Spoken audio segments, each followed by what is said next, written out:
What is going on, Movie Meals? Hope you're all doing really good out there.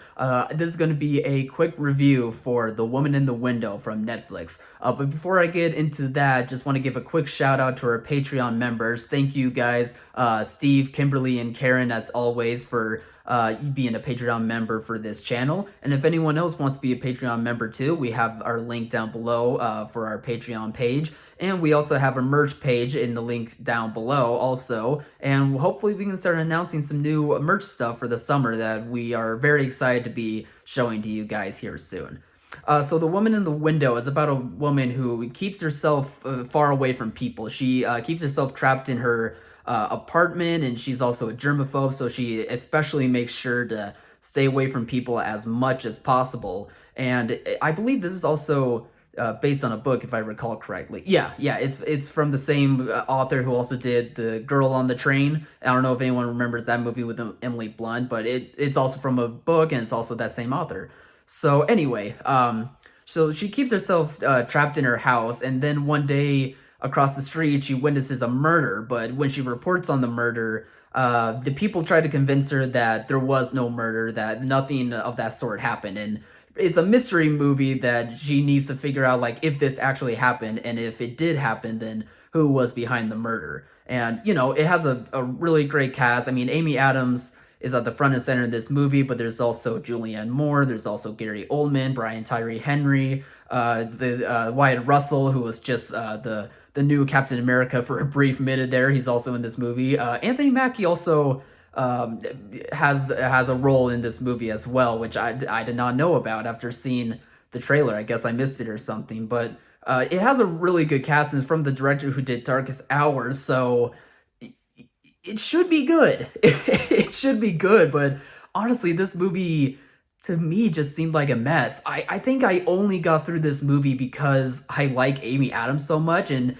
she's good in this movie. Like, she really is trying hard to make this thing work, but really, it's just a bad movie, and I hope that this isn't because the book's bad either. I just really have no idea if the book is any good or not, but I don't know if it just wasn't able to transfer well from, you know, the book to a movie script or what, but just the writing all around was just very clumsy and just very annoying lines and some really cheesy moments of dialogue that are in this. It felt like not only that, but the performances also were all over the place. Like, nobody necessarily gave a bad performance, but it seemed like nobody knew how to perform either. It didn't seem like the director did a very good job at telling the actors exactly what their characters or who their characters are, what their dilemmas are, what is the point that they are in this movie, and it just feels lost. And not to mention the editing as well is just some of the most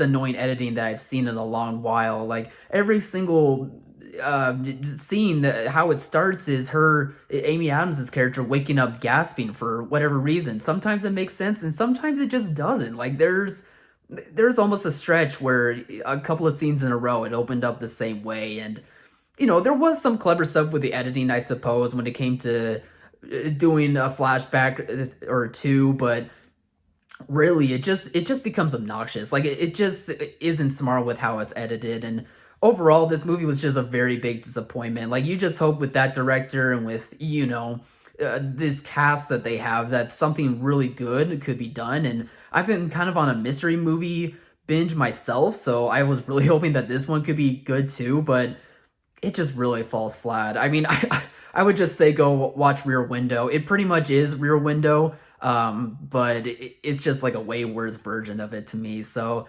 probably best to just skip this one anyway. And I know I'm late about reviewing this as well, so maybe everyone already has forgotten about it at this point, but I just had to let you guys know what my thoughts were about this and how disappointed I was.